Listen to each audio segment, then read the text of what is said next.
It's the shareholders versus Goldman Sachs today. Goldman's annual meeting is being held across the river in New Jersey, where it is up to the board to defend the firm's conduct and compensation after a year marred by the SEC's lawsuit and the Senate investigation.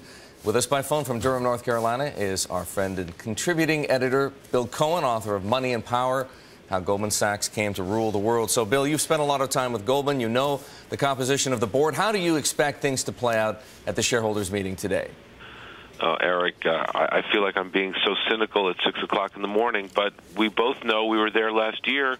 You know, these are important issues that are raised at these board annual meetings, but unfortunately it's too much like a theater, and the board sits there and Lloyd makes jokes and everybody tries to get along and serious issues are raised.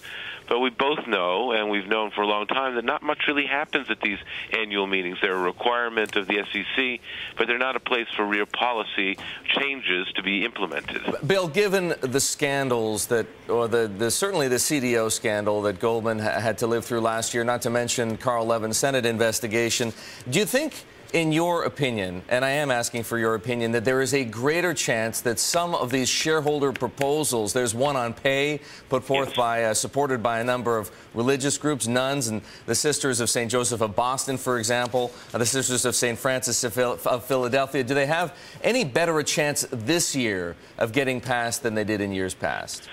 You know, Eric, I mean, maybe you're talking about percentage points of more shareholders who might be supportive of these kinds of questions. Again, these are legitimate questions that they raise, and they raised them last year, and they're going to keep raising them. I mean, it's a very good question as to why investment banks in general pay so much percent of their revenue out in the form of compensation to their employees. But it is worth pointing out that Goldman, in particular, has decreased the percentage of revenue paid out as compensation, certainly over the past couple of years. Yes, Eric, I think that is true, but please, I mean, we're talking about still firms that exist really for the benefit of their employees, not for their shareholders. And yes, Goldman has lowered that percentage. I mean, where once upon a time might have been 50 to 60% of every dollar of revenue, maybe now it's in the 30 to 40% range. But there, you know, really, there aren't many other companies on the face of the earth that pay out that percentage of